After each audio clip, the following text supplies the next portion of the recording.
So I recently had the opportunity to play guards with my little adventuring group. So thank you to Axe Wizard. Yes, thank you, Axe Wizard, for everything you do. That's enough of that. Let's go ahead and get that off there. Okay, so yeah, it was not what I entirely expected. I'd warned the players it was going to be like cops. Not many of them were extremely familiar with the show, but my characters were familiar with a few other things: Law and Order, CSI. But the thing that everybody had in common was Police Academy, particularly Police Academy 2, probably my favorite of the franchise. Anyway, it kind of became hilarity. So I showed them the city map, and they immediately wanted to flesh it out. They wanted to know names of streets, look at it, try to figure out some patrols, what ships are at the docks, all kinds of things. I told them we'd get to it when we get to it, but they were excited for some world building. We are introduced to the guard captain, and I have a Mahoney in the character group. If you're familiar with the term from Police Academy, I've got a class clown that no matter what group he is in, his character somehow always ends up having that trait, which kind of fit but didn't. So I tried to keep it to as serious as I possibly could. Sorry, and I noticed during the scroll reading and stuff there was just a little bit of Bart Simpson esque changing some words around, and just little snickery funny things. I was all right with it, but I had to steer back into control. Nothing major. I was glad that it was actually something to break the tension from the tediousness of reciting a swearing in ceremony. Um, After that, though, we were introduced to the lieutenant and showed our barracks. Now, the barracks, a lot of time was spent in there. Nobody wanted to get rid of the special items they got in the game because everybody was very fond of the strange things. Cairn's notorious for air bladders and stuff like that. Well, one of the characters rolled a cart. Now, me knowing that later in the adventure, during the tax collector portion, as I like to call it, the beginning of part two in this adventure, there is a mule that's given to the character so that they can bring the taxes back. And I was planning on like, oh, that'll just work perfectly. No, they beat me to that. They pulled all their party gold, made sure everybody had a helmet and a shield. Um, Made sure to buy a pole arm for the one guy that wasn't going to have a shield because he was going to be on the cart with a torch and stuff. And they bought their own mule ahead of time. So they were entirely ready. So when they showed up to the market district first night, they already had what they called the paddy wagon. So two of them walked shield and sword ahead of this mule drawn cart where the third sat. And they patrolled the streets of the market district. And I went through every example, kind of fleshed it out a little bit, used them kind of like story prompts to set the atmosphere and everything like that of all the things that they encounter, stray animals and stuff, and see some vandalism perpetrated by some kids when they round the corner. And that's when they notice the shuffling sounds on the second floor of a shop of antiquities. They go in, they see the place is in disarray. They make all of their deck saves. They get upstairs and sneak in on the burglar. But that's when they start failing saves. They fail to apprehend him. They can't restrain him. They can't subdue him. He's running for a second floor window. Finally, in the nick of time, one player comes up with a way to catch them, manacle them. Uh, the rolls were not with them. But that was kind of the best part about it. I thought that he was going to actually escape out that window, be gone into the night, and I don't think it's supposed to go down that way. Either way, soon as they had to actually apprehend this burglar, it stopped being Police Academy and turned into Judge Dredd. I am the law is exactly what happened. Everyone decided that they knew what happens when you get apprehended. They said, all right, well, you're going down for trespassing, burglary, theft over $500. They were just throwing a litany of charges against this guy. They started interrogating him on the spot. They gave him his Miranda rights, at least the parts that they could remember. They tried to do it as best as they could if they were actually a police officer or something instead of just a city guard. In the interrogations they were asking, where were you trying to fence off this loot? What items were you looking for? That kind of thing. They did get the cryptic paper. They decided to copy it before handing it over to the officer on duty.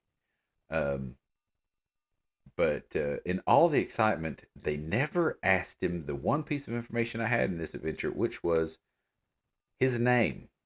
That kind of comes up when they go back to the barracks, and it's a little bit funny they didn't even ask his name. So every encounter after that, they were sure to ask them.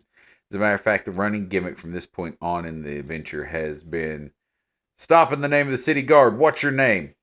That is what they say first and foremost, immediately during every altercation they've been in now. They learned from that first mistake. So second night, they're in the barracks. They've rifled through all the things. They've got everything ready, and they see that they're going to the residential district again.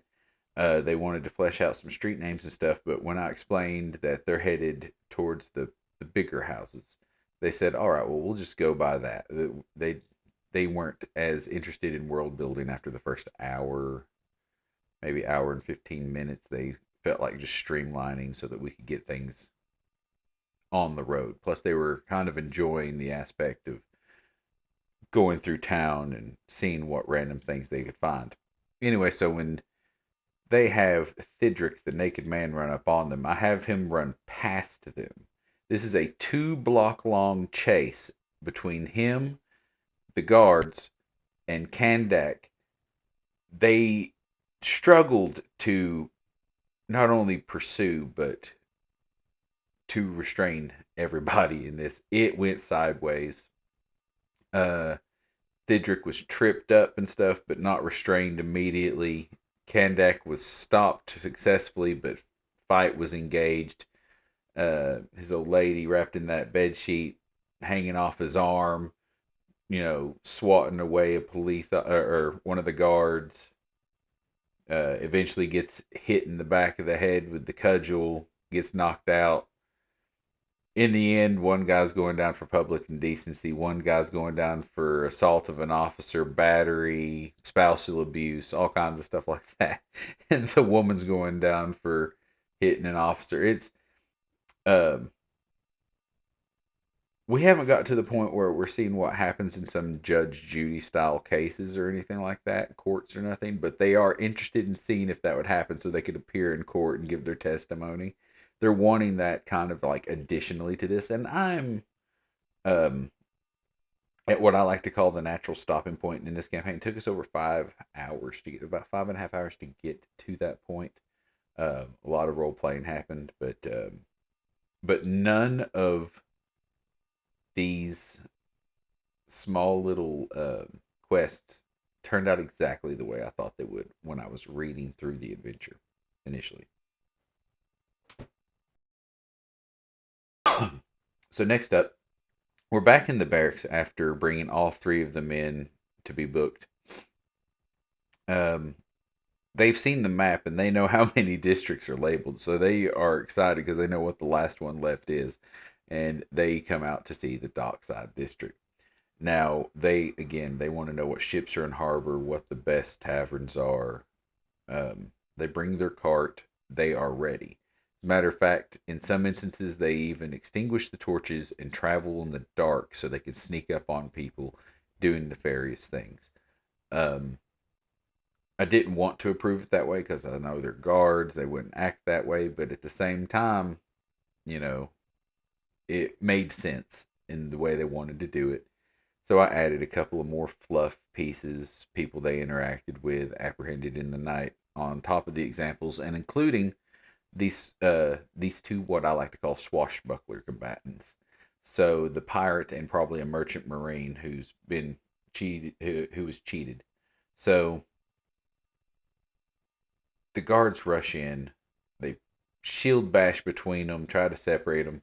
The dude Rodolph, who's extremely wounded, is trying to get himself taken care of by one of the officers who's failing uh, the will save checks to make you know to treat it, to heal it, to bandage it and everything, just making him bleed out quicker.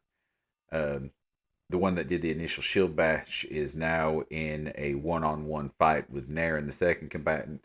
The third guard has fumbled their way, lost their feet, and hasn't even made it into the battle, and it is hilarious. Now, something I should mention is the second guard that I mentioned that did the shield bash maneuver in the beginning has alchemist as the trade that she randomly picked, and she really leaned into that hard in the beginning. Getting alchemical stuff together and stuff, and wanting to make checks for that kind of thing. So when this happened, and they had everybody sorted and restrained, and the man was bleeding out, she wanted to use her turn to hop behind the bar at the tavern, get all the supplies that she could together, and make some kind of healing tincture of some sort to apply to the man to stop the bleeding. And she rolled a nat 20 on it, and I was like, you did it. Your prowess as an alchemist has allowed you to save this man's life. And in Cairn, since you don't level up and you don't really want to just get some kind of magical weapon for the things you do, there's other incentives. So in game, when they've booked everybody and they've got back to the barracks, I had Vindel come in and talk to her before they're given the next assignment, and awards her with a commendation medal for saving a life and things like that. And that went over really well. And that kind of ends first uh, the first little part of the adventure. I call it that way because when you get in, you have a whole day to spend before going after the tax collector. So they wanted to go straight into it. I told them they had some downtime.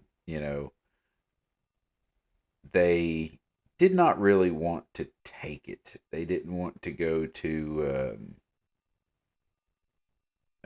any taverns or anything. Every time they're given that option, they wanted to play, random dice games of chance to bet against their own money and stuff like that. They're just sitting in the barracks playing dice games. I want to think we spent a good 30 minutes, three of them just rolling dice against each other with like 30 gold in the pot to whoever wins. Just nobody could roll it. House kept winning, and it was interesting. We actually had to look up a couple of games online so they could actually have something to bet against. But anyway, we moved on to the missing tax collector, where the lieutenant Vandal has them introduced to Markomir. Now, Markomir is instantly their favorite character because one of the players, seeing this picture and stuff, goes, "Oh my goodness, look at that bear." And I said, "What bear?" And what she was referencing was Spyro the Dragon when you run into Moneybags. And that's Moneybags to her. That's who she sees Markomir as, is Moneybags. And since she's, with the treasury, I guess that makes sense. But anyway, so we go through the whole quest line of which cities we need to go to Clare, I believe it is, in Onstead, and we're to encounter uh, some people in these two other cities on our way to find out what happened to the missing tax collector, who I can't remember his name to save my life right now. I should be looking at the stuff instead of just scrolling through the pictures, but it happens. It happens. Anyway, so we go through uh, all of Claire and finding all of the clues and stuff that we were supposed to find out. Um, who he talked to, start at the tavern, just go person by person until we actually find out what happens to him. Braggin, I think was his name. Yeah, Braggin. Anyway, they have the extra mule. They camp outside the first night. They interrogate everybody they can in the town of Clare the second night. They decide to stay in town that night. They don't resupply. They, I made it to where they are a day behind um, Braggin. So when they are on the way to Onstead, they have to sleep outside again and then go to Onstead. When they get to Onstead, we actually play it to the tavern keeper, heard it from the tanner, and she had already went across town and warned the blacksmith, but the to warn the blacksmith or whatever that the tax collector was going to be coming, and he never saw him. So tried to involve these other two cities a little bit more. I didn't have a map for them or anything, but tried a little bit more. Um, when they run into the people that are talking about Ardbeg the hunter and his wife being healed and how did they get the money and stuff, I tried to incorporate that in their trip to the blacksmith instead of it happening after the fact. So that kind of played out a little nicer. And I made it the road between the tanner and the blacksmith, had a little trail that went off, and that's how you got to the hunter's lodge. So they get there, they see the mule tied up outside that belonged to Braggin, so they knew they had him dead to rights immediately. So he came out, bow drawn. A kind of silly interaction happened. I don't know why I decided to play Arvig as kind of too smart for his own good, but able to act stupid, you know. And I had a lot of fun playing this hunter. I'm not gonna lie. Anyway, in the end, he's restrained, forced to show where the body is, where all the gold is. The characters immediately decide to forge a scribbled little note. Had them make a deck save to scribble the note really well, and they pulled it off with flying colors. So when they get back to Markomir, he is more than excited to give them all the gold that they can possibly keep. So he gives them the 30 they were supposed to get a piece, plus the 20 for proving that Bragan was running off with the gold, plus they kept the 237 that was in the satchel. They're loaded down with gold. They're so excited. They can't wait to do anything except spend it on things. So what do? They immediately, when they get back with all their items, I'm kind of skimming over some stuff, but as soon as they get back, um, they go straight to trying to buy spell books for future altercations, and I think they ended up with elasticity and befuddle, uh, and another one. I can't quite remember what it was, sense or something like that. And they paid good money for them. Um, they wanted to gamble some more since they had a whole bunch of money again. But I told them they needed to get back to the barracks because the lieutenant had something else for them to do. And they're like, yeah, that's right, we're back on patrol. They were expecting something glamorous too, so when they were struck with the slums, they were not super excited about it. How do I know that? Well, when I showed them the picture of the slums, they didn't try to figure out a route. They didn't ask me what was where. They didn't ask me about key characters. They were just like, "Yep, okay, a patrol through the slums. I guess let's do it." And, and I felt kind of bad at that point, but they played as I was happy they did. The alchemist character was the one that fell victim to the cut purse. The cut purse gets away quite a bit. Um, if it wouldn't have been for uh, Graldar coming out of the shadows and stopping him, they would not have caught him. They all failed their deck saves. They could not catch this guy. He was running down the street. So I had Graldar just walk out in his path, stop him, and then they had the whole altercation is written where he tries to take the gold that he has, and because I'm looking through the player's inventory, and I notice, oh, they don't have this other dude's coin purse. They just have their coin purse that was just taken. So I elaborated a little bit more, embellished it. He's got a stash hidden in an alley. There's an entire underground network of people and stuff like that that they encounter, and that really helps to set up what happens next. Or well, not next, but two acts down from here. So the thief is the only one that really ends up going back with us to jail. But when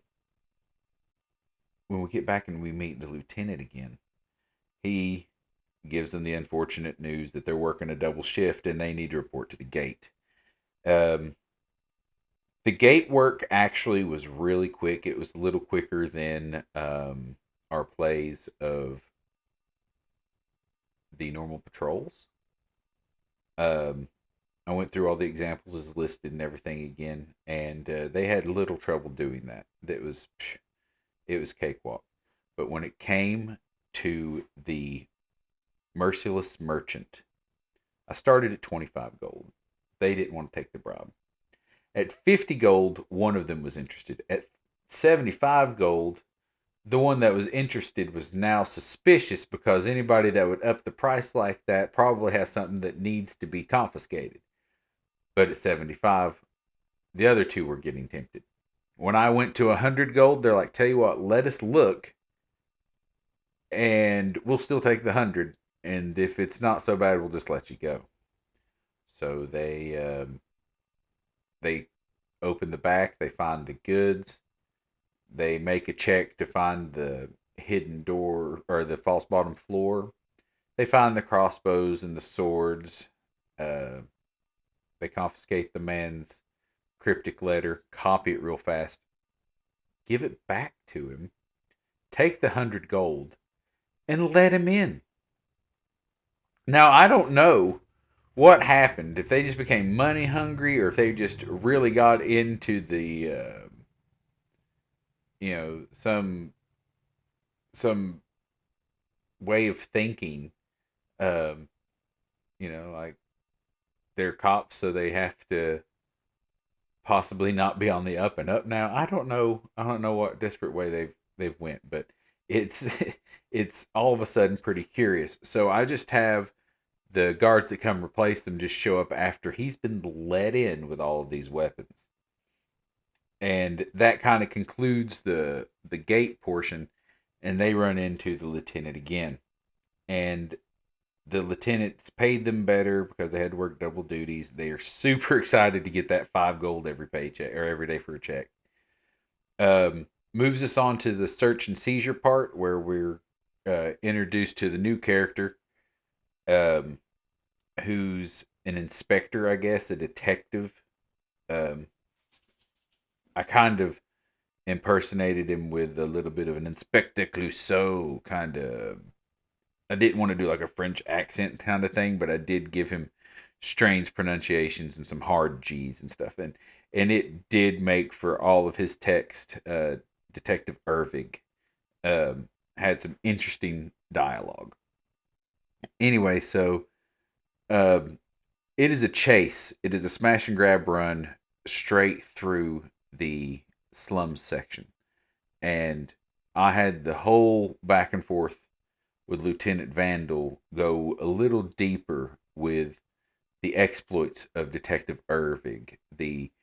You know, he's recovered not like the Pink Panther diamond, but the Black Cougar diamond. We just played variations on a lot of things. He recovered some silly sounding items for some monarchs and stuff in other cities, and they were just privileged to have him in town. Anyway, after elaborating on him Pink Panther style, we tried to incorporate a little bit of slapstick into the smash and grab with Irvig.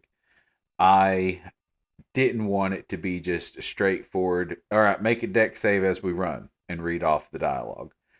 I read off dialogue. I had them make saves to jump uh, across barricades that had been put in their way, and you know, to smash open doors instead of them just being barely locked or anything like that. And as soon as we started, uh, as soon as we started the run, I told them like, you all have Lieutenant Vandal's words in your head, trust this man and he'll see you through.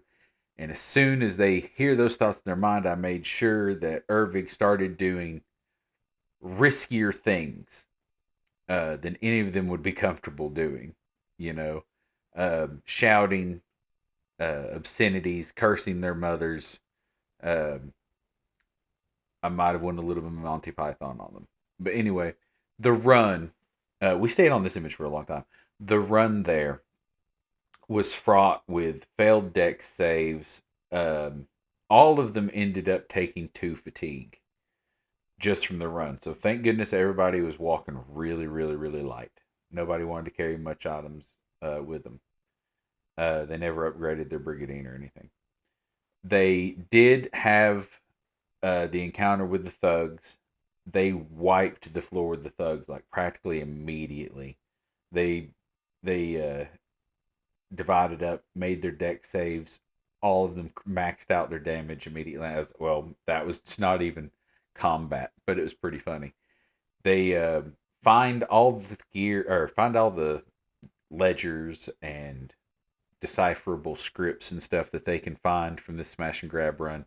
They end up taking everything except the small lockbox. They ended up just taking the letters out of it because they didn't have the actual one slot of space left in order to get out because of the fatigue and how many items there were between all of them. So they make it out and uh, run back, and he tells them that they're all said and done. By the way, the characters again try to copy as much of the cryptic little letters as they can. Uh, get some tips from the deciphering book and stuff like that. And I was like, well, there's just too much to copy. So they get back to the barracks, and on their way back, they have to fight those other 3 hooligans and stuff like that. And they take the center one in for interrogation because he's the least threatening. But anyway, Ervig takes them back to the barracks, and he's talking to Ervig, and he says, "Hey, you know what? I've got these cryptic writings that I copied from earlier investigations." And really expressed interest on how he wants to excel in this guard order, and he wants a promotion and stuff like that, and he's really driven. So this is everything he knows about these cryptic writings. This is what he's discovered, and he's trying to become a part of the investigation. So that is where we left it. We haven't got to the next morning where Mark Amir is going to be ticked off and storming out, but that is where I ended part uh, our first conclusion comes at the end of part 2, I call it, but that's where our first adventure had ended for us. Everybody really had a good time. Like I said, it took about 5.5 hours.